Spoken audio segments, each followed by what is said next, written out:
You know it. You tell the story. You tell the whole damn world. This is bear territory. Yeah, let's go. Let's go. Let's go, baby. Let's go. Believe it or not, Cal fans, but it's another great day to be a bear. Welcome to Tell the Whole Damn World, the podcast for Golden Bear fans. If you're like us and are unabashedly and unapologetically all about Cal, you've found the right place. Thank you for joining us. I'm your host, Reza Serafinejad, and as I always like to say, if you're associated with the University of California, you're one of the luckiest people on this planet. Never forget that. It's April 23rd, 2025, and in today's special episode, it's all about Ron and Stephanie Rivera. But before we get to that, I want to quickly ask all of you a favor. We need your help to grow this podcast. If you're enjoying these podcasts, please tell all your Cal friends about it. Share our posts and our website on your social media. Do your part to help tell the whole damn world about us. Speaking on behalf of all of us here, including Ahmad and Leslie, we sincerely appreciate all of you out there.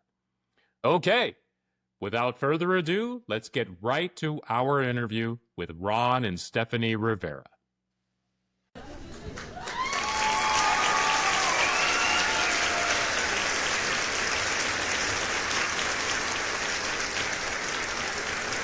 We are beyond delighted to welcome Ron and Stephanie Rivera to the show as our featured guests. When talking about a Cal power couple, it's hard for me to fathom two people more passionate and invested in the success of our athletic programs than our featured guests today. Ron and Stephanie Rivera are modern-day Golden Bear legends who, together as husband and wife, have made it their mission in life to give back to the university they love so dearly. You probably already know a lot about Ron and his football career, so I'm going to first tell you a little about Stephanie. And make no mistake, her resume is pretty darn impressive. Stephanie was a point guard on the women's basketball team at Cal and currently is on the Board of Trustees for the UC Berkeley Foundation. Its purpose is to support and advance the university as a preeminent global institution by encouraging private philanthropy, providing leadership, and serving as an advisory council to the chancellor. In that role, alongside a team of others, she helped raise nearly $7.4 billion, yes, that's with a B, dollars, over a 4-year period as part of the Light the Way campaign for the university. That's the largest amount ever donated to any public university without a medical school. She's also the co-executive director for the California Legends Collective, the organization dedicated to assisting Cal student athletes to maximize their name, image, and likeness. And as we all know, that organization has played a pivotal role in helping our football and basketball teams, especially, remain competitive in the transfer portal era. Ron's resume isn't too shabby either. He was an All-American linebacker at Cal who, in a single season, racked up an astounding 26.5 tackles for loss, still a program record, including 13 sacks, and was inducted into the Cal Hall of Fame as one of the greatest linebackers to ever play for the Golden Bears. He played alongside my co-host, Ahmad Anderson, at Cal in the early 80s under Roger Theater and Joe Kapp. He went on to the NFL and won the Super Bowl as a player for the Chicago Bears, and later became a head coach who guided the Carolina Panthers to a 15-1 regular season record and a Super Bowl appearance. He was named AP Coach of the Year 2 times. That makes him one of only 13 people ever born to have won that honor multiple times. He's the winningest coach in Panthers history. Cal fans have been waiting a long time for a real difference maker to come along when it comes to football, and his recent hiring as the general manager for football speaks volumes about the university's commitment to the sustained future success of our football program. Speaking for myself and many other Cal fans, we've patiently watched his remarkable success as a head coach in the NFL and have dreamt of the day when he ultimately came back to Cal to help lead the football program. That dream has become a reality, and I'm sure you can tell from the smile on my face just how overjoyed we are that he and Stephanie are back home. They certainly make a very formidable team. And with all that being said, welcome to the show, Stephanie and Ron. We appreciate you making the time. Thank you for allowing us to be here. We're pretty excited about it. And like you said, we are happy to be home. Yes, we are. We are back in bear territory. That's right, baby. That's right. So we'll get to the football stuff in a bit, but I want to first know about your love for Cal. It's been said that the passion you both feel for Cal is unmatched. Where does your love for Cal come from, and what makes Cal such a special place to the two of you? Well, I think first off, we're both Californians. Stephanie was born in the Bay Area, and I was born down in Monterey and at Fort Ord, the old Army base that's there. And I think our love of the state is probably part of the reason, right? I think that, and the fact that the history of Cal and the prestige, that is associated, and the excellence associated with Cal, to be a part of that, to know that we're alums, we graduated from one of the toughest schools in the country. It's just amazing for us. I mean, I know, being on the Board of Trustees now, how hard it is to get into Cal. It's incredible. The applicants, I mean, we're saying 144,000, 147,000. I mean, every year it's going up. And after being on game day, we had 15,000 hits. Yeah. We heard just overnight because of that. So people are saying, wow, academics always knew about it, but we're getting that prestige now that, we have sports that are interesting at Cal also. When we were thinking about this podcast and celebrating all things Cal, I mean, you two are like at the top of that list of people that we've been patiently waiting to interview. So we just thank you both for being here and being back home. Well, we both started our lives together because of Cal. Yeah, and that's probably the biggest thing. People talk about all the greatness of Berkeley and the things that we got from Cal that we've carried throughout life. But the biggest thing we really have to say is, the fact that we're going to celebrate our 40th anniversary come June 1st. So it's pretty exciting for it. It really is. And it all started because of we both went to the university. So we're excited about it. We owe so much to the university that, we want to give back. And that's something that has kind of become our mission. And it's always been something that we've carried dear with us, just because it's when you get so much from one place, the last thing you should do is keep it to yourself. And what we want to do is we want to be able to share it with others. And Stephanie's always been involved with that aspect in our lives. She ran her own 501c3 at one point, that we did all the fundraising for, that she did all the work for. And, we didn't get anything out of it other than the joy knowing that we've helped so many. So that's probably a big part of why we do these things. Well, look, I've known you all for a very long time, and it's a special moment. You're like my brother and sister, so it just brings warmth to my heart. And folks talk about you being a power couple. And Ron and Stephanie, my dad was a minister, and my mom both were politicians. And one thing I've learned from them is giving back to the community is the rent we pay to live on this earth. And my mom said before she passed, she said one thing she knew, that she was paid up in full. And so I live like you all to ensure we pay our rent.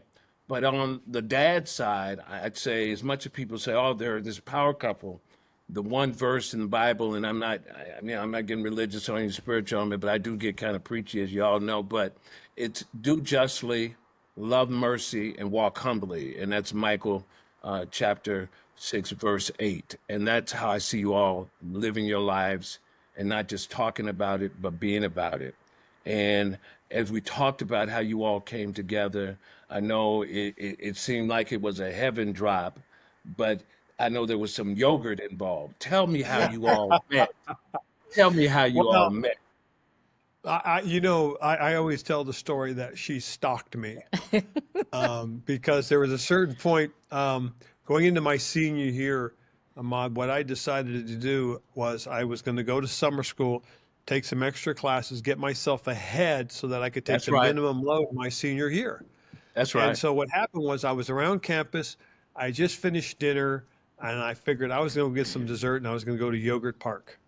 And sure enough, I went to Yogurt Park, and for whatever reason, somebody was there waiting for me.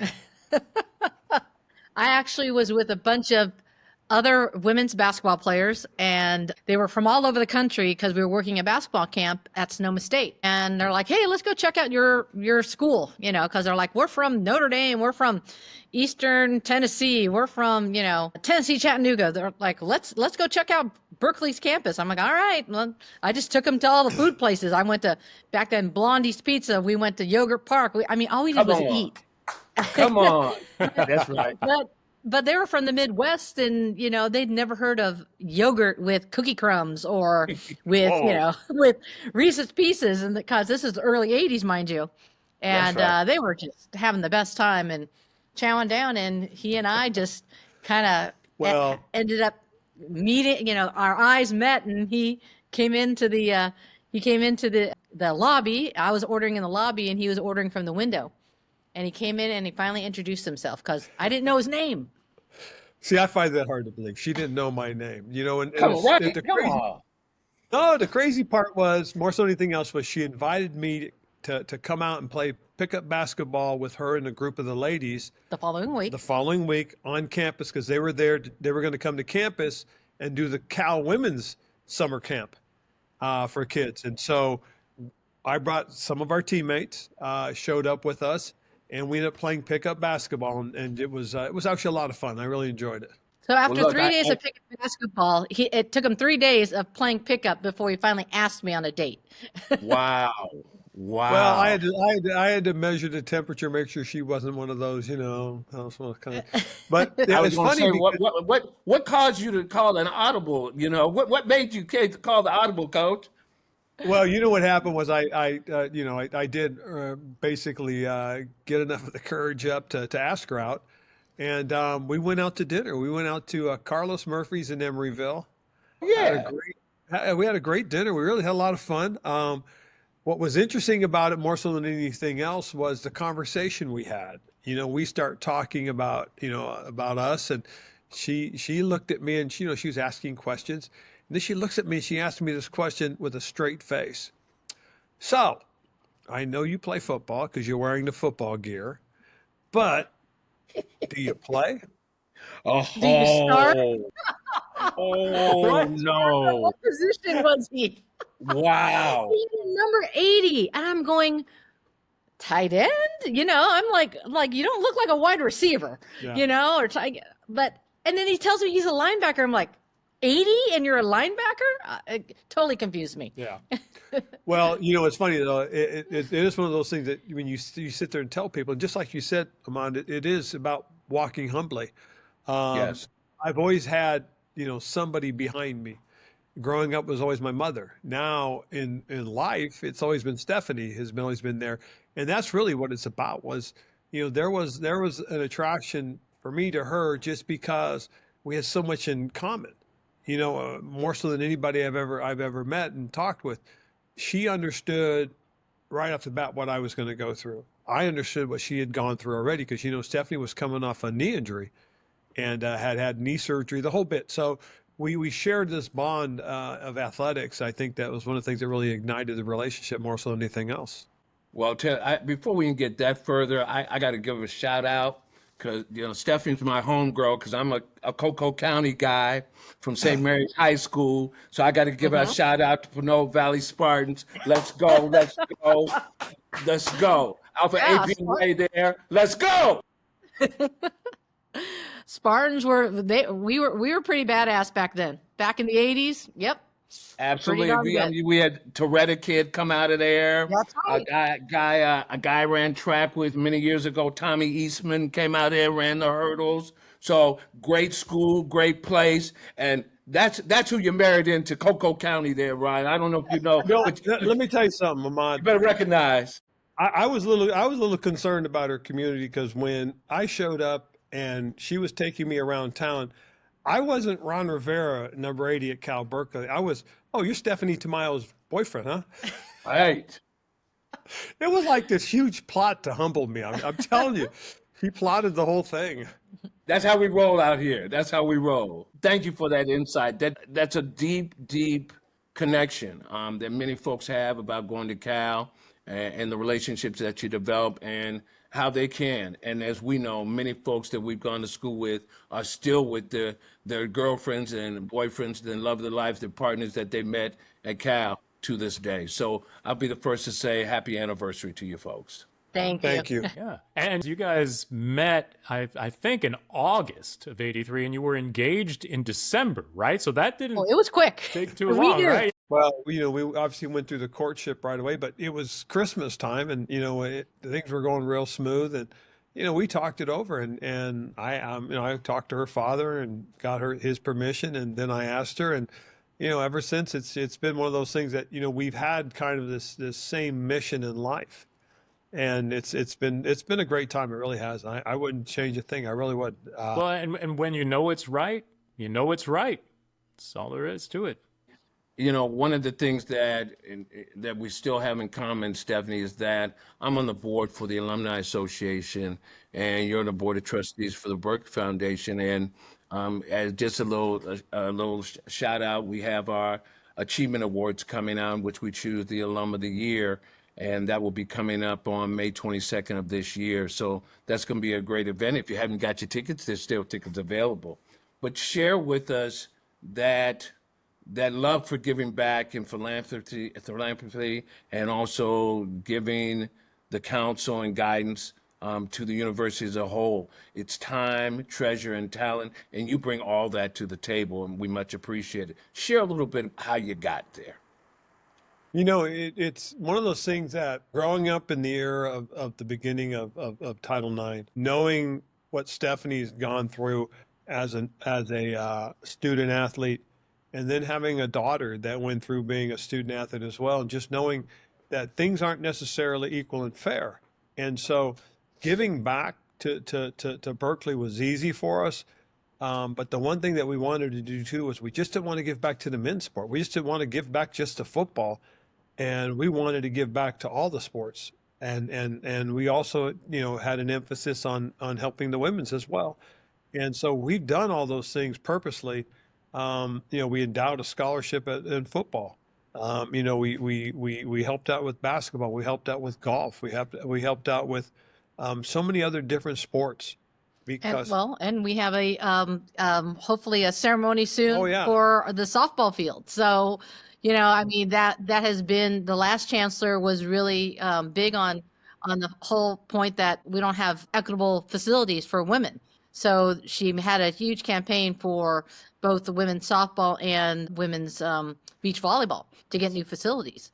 And so when they asked us, we stepped up. We happened to be in the position that we could do that. Yeah. With Ron's career and having been a head coach then at least for, you were on your second contract, we're like, yeah, we could do it now, and we try to do as much as we could at every step of our journey. And as Ron became more successful in his NFL career, we were able to keep doing more. A lot of it, more so than anything else, had to do with just the fact that we really did love the university, and we still do. And we do the things that we do because of that passion we have. It's one of those things that's really neat to be able to do something to help somebody else now that we've put ourselves in position to do it. And it's no other reason than that. And, if we could do more, we most certainly will. And, a big part of me coming back to help with Cal football it was never about the money. If it was about the money, I would have stayed in the NFL. But, Stephanie's taken care of us financially throughout the years, and she's managed it. She's managed our own personal portfolio so that we're in position where, when I got out last year of the NFL and we sat down with our financial people, they just kept saying, "Oh my God, Stephanie, what a great job you did planning for your guys' future. You guys can do whatever you want."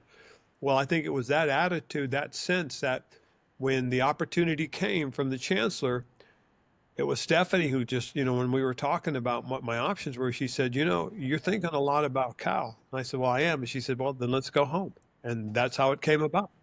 That is a great story. I love that. And they're about to break ground on the new softball facility, right? And that's going to be they're called just trying to nail down an actual date that all the parties can participate. Right, and that's going to be called the Rivera Family Softball Field. Well, it's Rivera Tamayo Family Field. So I want to make sure, because we met when I was a Tamayo, and I'm like, I want to give my legacy of family, that chance to have Good that up for there. you. As you And should. right. Good for As you you. should. No, 100%. And I also understand, I mean, you guys donated a matching gift of $500,000 to California Legends, the collective. And I mean, that's some serious money you guys have pumped back into everything. And We've had some great partnerships with some other huge alums and donors, and you know, these campaigns were incredible. I mean, people stepped up, and we didn't realize how big an impact, you know, us saying that, you know, us donating would carry, but it did. And so I keep telling Ron, it's like, it's amazing. I mean, people really want to donate because you're involved. It's wild. It's still wild to us that that's the case, but if it works, get out there, baby. Go get more money for Cal. And you know, that is really part of the story, is that, you know, we are able to give back, and because we're able to get out there, and you know, I think people understand and they appreciate the passion in which we talk about the university. They really do, and it's one of those things that, you know, we're very proud of the fact that it is the #1 academic institution, public institution in the world. I mean, it's been voted that over 20 straight years in a row, and deservedly so, because of the many things that the university offers. And for a university that doesn't have a medical center to come up with some of the medical science Right. things that they have created is an amazing thing. It really is. And I think that's the one thing everybody has to understand. This university, its impact is not just nationally, it's worldwide. And that's one of the things that we're very proud of too, because, you know, we when we travel and we wear our Cal shirt or a Cal hat, people will walk by and say, "Go Bears." I mean, you know, we've been in Italy, we've been in France, we've been in London, we've been in Hawaii. I mean, we've traveled all over, and people in Germany, at the Berlin Wall, people just walk by and say, "Go Bears," and they understand it. And that's what's so neat about this. If you really think about it, I know it's something that Chancellor Christ had talked to us about, and it's something that Chancellor Lyon both agree. And if there is something that bonds alumni, has been sports. And that's big part of the reason why, you know, there's been such an emphasis on football now, because, you know, no matter where you go, that's the one thing, that's the one attraction, is people are going to talk about the university, but they're also going to ask about sports. And we need to go ahead and try and match that, not just try, but go out and match the excellence of our academic institution, and become an athletic program that is more than serviceable. It is excellent. And, you know, we're going to strive for excellence, and we're going to do it the right way too. That's the other thing. We're going to do it the Cal way. You know, we're not going to take shortcuts. We're going to work hard. We're going to do things you're supposed to do. But the thing that we're going to have is we're going to have the investment by our donors and alums. And I'm not just talking about money, but I'm talking about presence, being there, eyes on the TV, watching us play. Okay. You know, coming out to the stadiums and going to the gyms and, you know, cheering for us, being there, supportive. You know, this is the beauty of what I love about Chancellor Lyons, and it is the way he talks about this. And he says to me, Ron, this is not an expense. You're being hired as an investment in the university. It's an investment in alumni and donor engagement, bringing those folks back to the university, bring them closer to the university. Because again, the thing that people have to understand is we need them, especially in today's times. I mean, this is not normal right now. This situation is a little difficult. And you know, a lot of people have done very, very well. Those who have, you know, to be able to be in that position and share, that's special. And so, you know, I've been charged with that, and Stephanie's part of this, you know, because, you know, the other night we went to a donor event, and, you know, I got up there and answered all the questions, and then later I turned around, she's over there regurgitating everything that I talked about, giving her opinion as well. So this is, you know, as you said, this is a power couple movement, and that's what we're doing. We're trying to bring light to it, and I think that both of us share a passion, but we also are individually minded. I mean, Stephanie speaks from the heart as well as I do. Yeah. I think also right now we're listening because we've been so far away from campus for so many years. We want to know what's going on, what's been going on in the past, and what are your suggestions? So people have a lot of ideas, and we're like sponges right now. We're taking it in. And I think Ron, you know, has been doing a lot of, you know, investigating and what has been going on in the past, and the culture that he's found is like it's been the culture of no because of budget restraints or whatever. Yep. It's like we have to be a culture of how can we figure this out? Yep. Right? What can we do? It's like that's a great idea. I'm not going to say no. I'm going to say let me get back to you. Let's figure out how to get this done, and that's what we're here for. Yeah, and we've talked about this too. And if you think about it, because on the academic side, they're not saying no. They're saying let's find an answer. Well, that's what we have to be on the athletic side. And in order to do that, though, we've got to get the funds. We've got to be able to get the resources and have those resources available to our coaches and give our coaches the opportunity to continue to be competitive and be better than competitive to win. And you want to see a great example. Cal's men's rugby program is in the national championship game again. Okay. Yep. And congratulations to Jack Clark and that crew of rugby coaches and players. Those people work their tails off. They do things a specific way. If you ever talk to them about what do they do and how they do it, you'll find out that they've created a culture of let's find the way to do this. And that's what we want to emulate as an athletic department, as a football program. We want to be able to emulate the way they do things. We also want to look at the way that the university's academic side does things, because to be excellent for over 20 years consecutively tells you something special about the university. Man, I love this. I love hearing this. This is fantastic stuff. I got to say, one of the missions, one of the visions for this podcast was to build and to help foster the greater Cal community for people who are just everywhere. And I saw that, there were all these different podcasts and they play like, Monday Morning Quarterback, and they kind of like talk about this and analyze games. But there wasn't anything that specifically just talked about, the passion about being associated with the University of California, the premier academic institution of higher learning in the greatest state, in the greatest country in the world, right? And so we can be both a world-class academic institution and have a powerhouse athletic program. There's really nothing to stop us from doing that, except to just find a way to do it, right? We just got to put the pieces in place, and having the two of you back home, I feel better about that than I honestly have ever felt about that.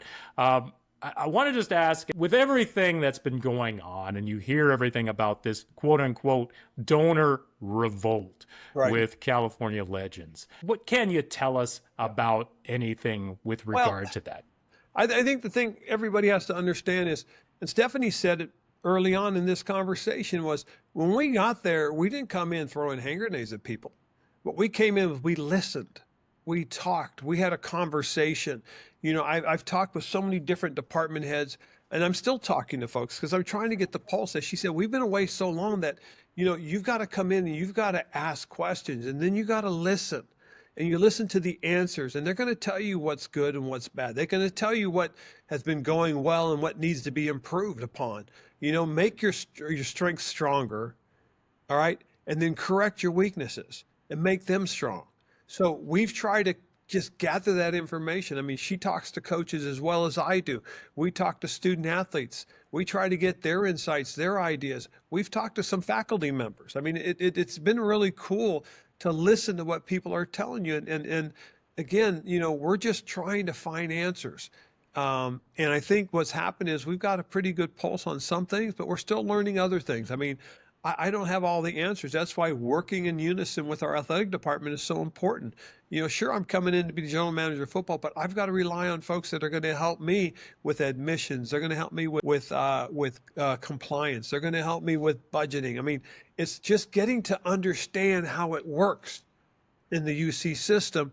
I need the support, and there's no better place than people in the athletic department. We've got some terrific folks that can help, and I think what they have under Jim Knowlton as far as the administrators that can help with these things, I'm more than happy to listen and ask those questions of those folks. Is, hey, how do we do these things? How can we do these things better? Let's go out and find answers to all these situations and circumstances. And so when all that started going on and all that noise, I wanted to say, just trust us, trust me. Okay. I went to Carolina. Okay. 2011, I got there, and I can honestly tell you, we didn't let anybody go until the end of the season. Okay, so we went an entire football year, brand new staff of coaches coming in with all these people that have been there for a long time. And, and the truth is, at the end of the day, I only let one person go. And that was somebody that I believe didn't buy in. I believe that they didn't believe in the vision that I had. I came in, talked about what I believe we can do, how we can do it. And he just didn't fit. He just didn't seem to do the things the way we needed them done.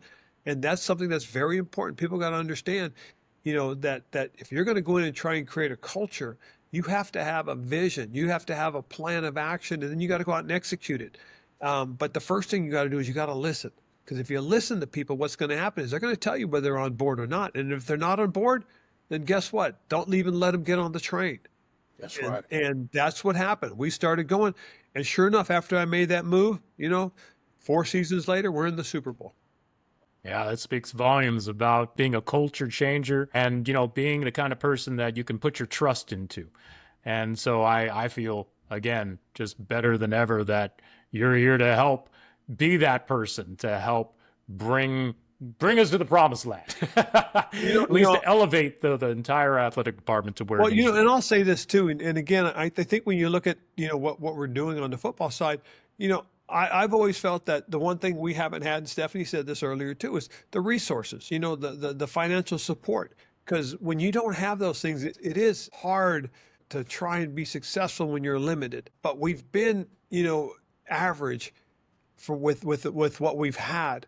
Now's a chance. If we get more, we've got to be better than average. And I believe we can. I really do. I think what Justin has done, especially in light of last season being as close as this team was, that the next step is to get yourselves in position that, you can win double-digit games. So we're going to work hard. We're going to go out and do the things that we need to do. Right now, we're executing a plan that we've talked about, and that is doing certain things that we've had to do going into the portal. A couple of things happened a little unexpected.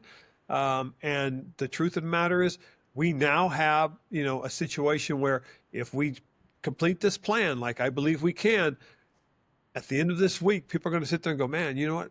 We're as good as we were a month ago. And that's what I think is exciting, is because we've got some good key pieces in place.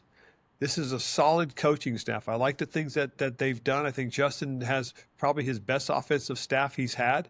If you look at it, he has 2 former head coaches, 3 former offensive coordinators. I mean, that's pretty solid when you've got those kind of minds on one side of the ball. And then on the defense side, you flip it over, and it's the same thing. He's got three defensive coordinators on that. So that to me is very strong as far as coaching is concerned. Yeah, it's an odd place, right? One thing I learned through playing football and with you, Ron, and some of the many guys we played with, we went through transitions with Roger Theta to Joe Kapp.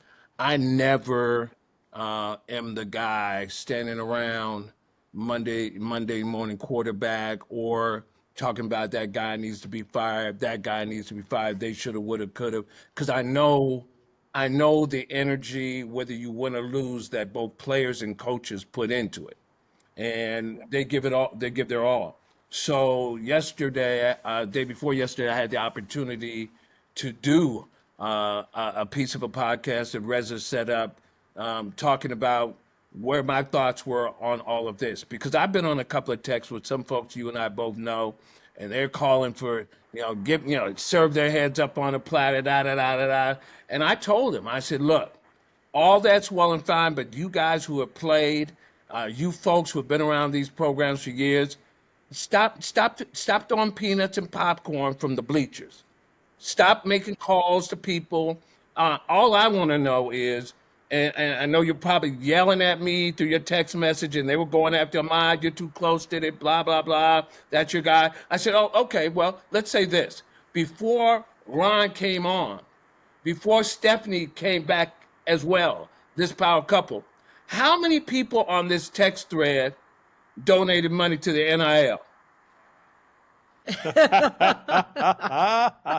I said, I'm in the Grid Club. I'm on the alumni board. I'm there every game.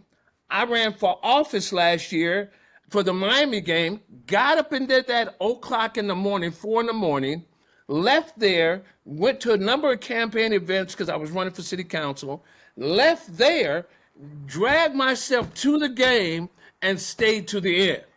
And I told folks, this is what I read to them, and I'll make it short. I said, Bear Territory lives in the remarkable student athlete who rise before dawn and push beyond the limits. It thrives in our diverse, brilliant student body where minds clash and collaborate in pursuit of truth. It beats the work of dedicated staff who provide priceless resources, guidance, up through navigating the journey for our students to become proud alums. It shines in world-class faculty who empower us with knowledge, skills, and integrity to lead, not just in the future, but right now. Change, which NIL has done, is part of the game. Setbacks happen, but we don't hang our heads, we hold them high. That is what Bear Territory is all about. That's why you are sitting where you're sitting. I told them whether it be checkers or chess, I ride with the Bears all day, every day. And I ride with Stephanie and Ron all day. And you know me, Ron, I'm 5'9.5" and probably 200 some odd pounds, but 5'9.5" at 175, I rocked and rolled all day. And I told them if they don't like what I say, I'll be here all day. And ain't nothing easy. You got to put in the work to get paid. And we're getting paid with Ron and Stephanie at the helm. That's where I am, 100%. Well, I appreciate that, and I know the biggest thing, and it is different times, and that's what everybody has to understand.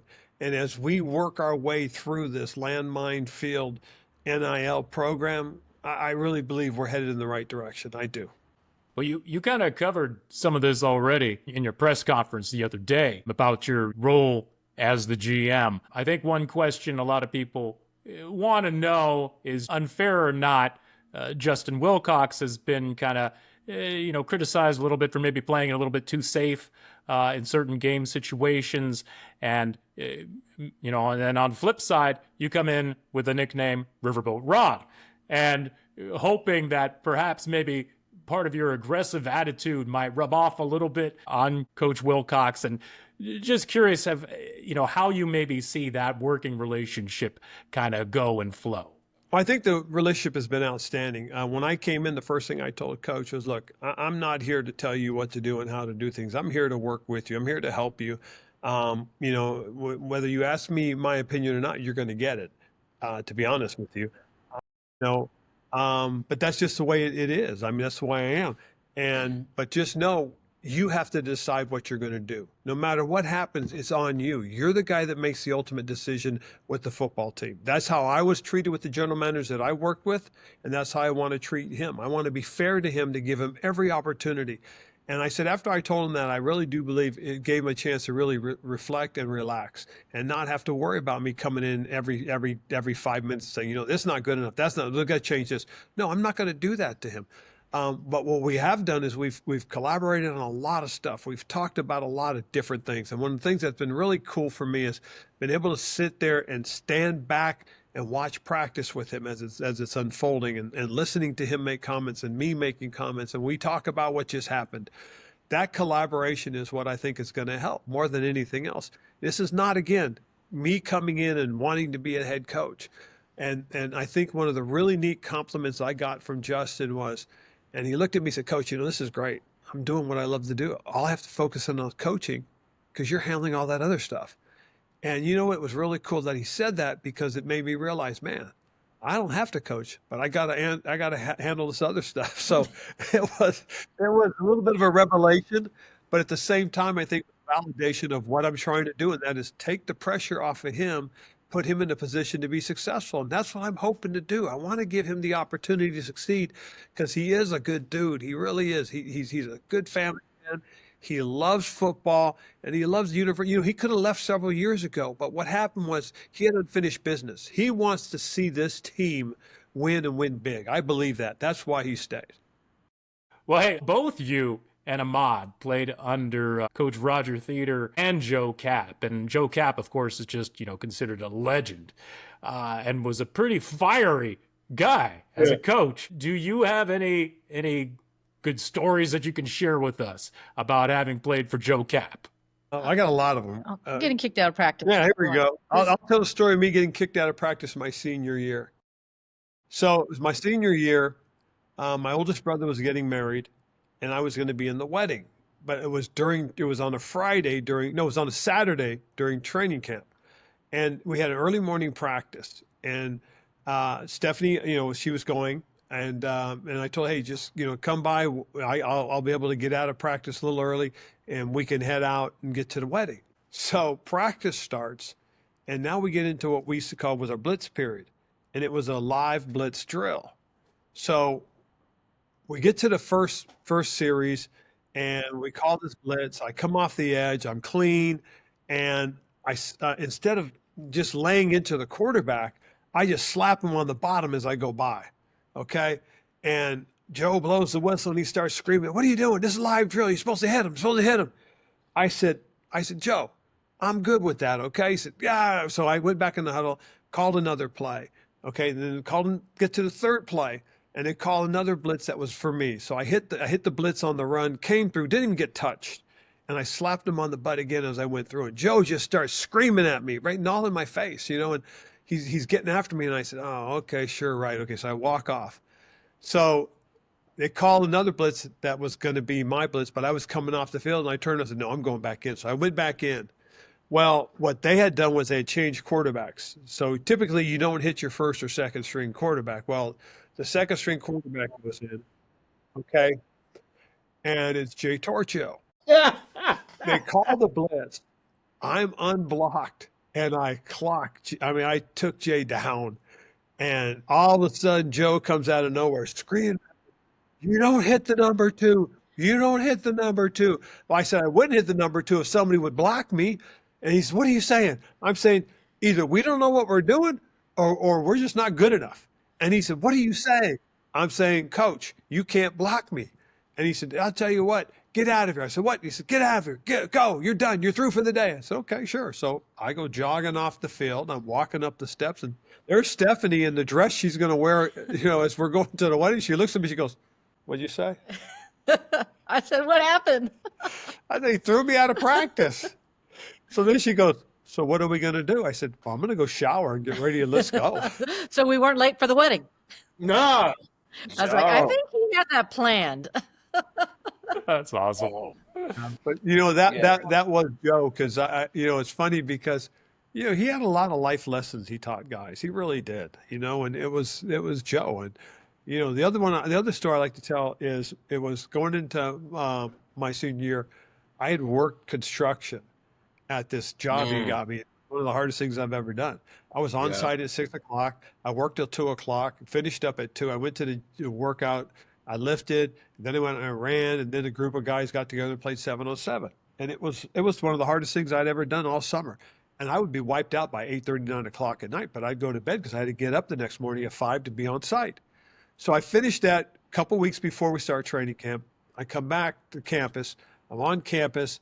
And I find out that some of my teammates were getting these great jobs, and they weren't doing much.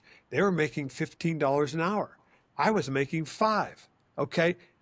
I was making $40 a day, 5 days a week, getting a check for $200, while my teammates were making $15 an hour. They were making $120. So I go over to Joe's office one day and I said, hey, you got a second? He said, sure. He said, let me ask you something. I said, I thought you told me you would always take care of me. He said, yeah, I am. I'll take care of you. I said, yeah. I said, then how come I'm only making $5 an hour? We got guys that are younger than me making $15 an hour. And Joe goes, really? Is that the case? I said, yeah, that's the case. He goes, well, do you like what you're doing? I said, no, Joe, I hate it. It's hard work. I mean, honestly, I'm working my ass off. He goes, well, then I'll tell you what, get your education. Make sure you graduate. I looked at Joe and I said, life lesson? He goes, yep. Life lesson. Always had those type of messages. That's kind of person Coach was, kind of guy was. He spoke from the heart, and he lived it right in front of you, 100%. He lived it. I can remember him getting under the center and running around there taking a snap and throwing his elbows at guys with pads on. I was like, this dude is crazy. This dude is crazy. I remember that. Do you remember? I'm telling you, he got the ball under center, and we're watching the starting defense is watching on the other side of the field, and I said, look at Coach Kapp. I know, Run it, bam, it hit you, bam, bam. but who was it who hit him? God, was it Gary Plummer? Who hit? He was hitting guys. Plum hit him, and he took a little Was it trouble. Rock? Was Rock? Yeah. I gotta ask Rock about that too. Because he was hitting DBs. He was going down, and then Rock came over and just whacked him. That's right. Just popped it. Bam. I was like, oh no, we're done now. I remember John, I think John said, man, we're going to have to run stadium stairs. I said, stadium stairs? There's not going to be life after this. What are you talking about? That's but right. Look, here's the question of all questions. We ask all the guests that come on the show. This one is particularly special to me because you were there when Bear Territory was born. You are part of that reason and the fabric of the original Bear Territory quilt. And we lived that experience together.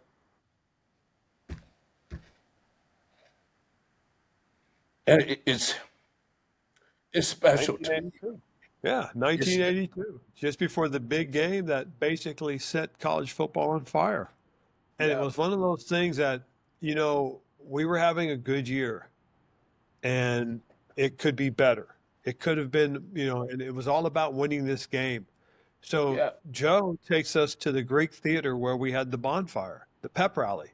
And we had, some of the old cheerleaders from back in the 40s and 50s were there, and they were doing their, the cheers that they use, give him the axe, give him the axe, give him the axe, where, and the neck, and the neck.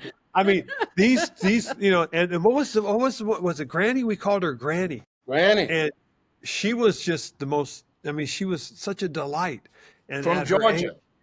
Yes, and she had the spirit, though. She did.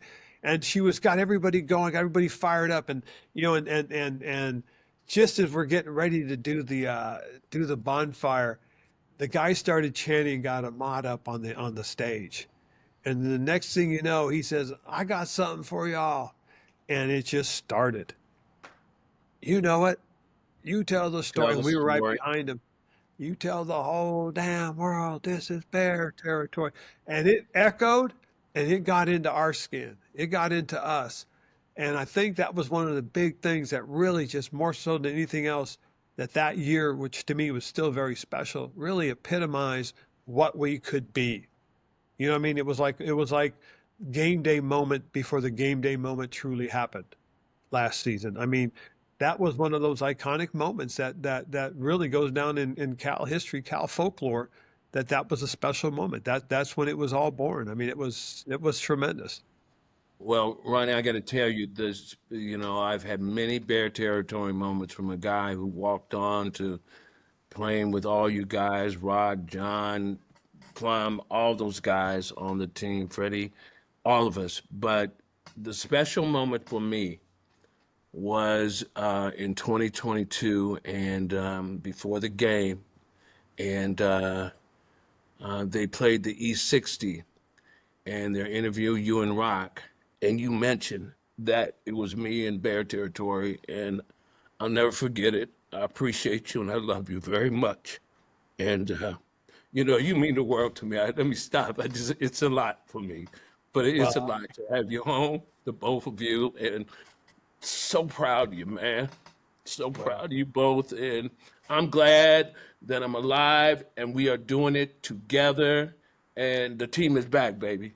And we represent that team on this campus together, and we're back. And I just have mad love for you all. I appreciate it, guys. Thank you very much. Thanks for having us. We're looking forward to all the positive changes and moving Bear Territory to another level. Yes. Well, speaking for Cal fans everywhere, we're just over the moon excited and happy that you're back home. I love the fire, the energy, and the passion that you both bring. And I unfortunately never got to know Joe Kapp, but I'd have to think that he would be so incredibly proud of you for coming back home. And one last thing I got to say to all those Cal fans out there listening and watching. All right, I know everybody's concerned and everything, but one of Ron's favorite quotes is, "It's not about the setback. It's about the comeback." That's right. And better believe we are coming back. Amen. So go Bears! Go Go ahead. Bears! We couldn't be more thankful to Ron and Stephanie for making the time. We are so lucky that they're back and helping to elevate our sports programs. And when it comes to football, all I can say is that in Ron we trust. As I said at the top of the show, we would greatly appreciate anything you can do to help spread the word about this podcast. Tell all your Cal friends about it. Share our website on your social media. Just tell people to go to tellthewholedamnworld.com. And you can follow us on X, better known as Twitter, at Win4Cal. That's Win, the number 4, Cal. And if you're around campus and want one of these cool Tell the Whole Damn World stickers, you can pick one up along with some awesome Cal gear at Fall Rush, right there on Bancroft below Telegraph. Tell Ricky that Ahmad and Reza say hi. The stickers are a great way to show your support of the podcast and to dress up your water bottles, laptops, notebooks, or binders. Thank you for tuning in. We sincerely appreciate all of you out there listening and watching. Be sure to catch us next week when we sit down with former Cal rugby player Robert Paler. He's one of the most resilient and inspirational people I've ever met. And he's got a fantastic book coming out on May 6th called Paralyzed to Powerful. And the week after that, we've got athletic director Jim Knowlton. See you next week. This podcast is about celebrating all things Cal and the prominent people who are passionate about the University of California. Do you feel Cal is the center of the universe? Do you bleed blue and gold? We want you to tell the whole damn world about it. Go Bears!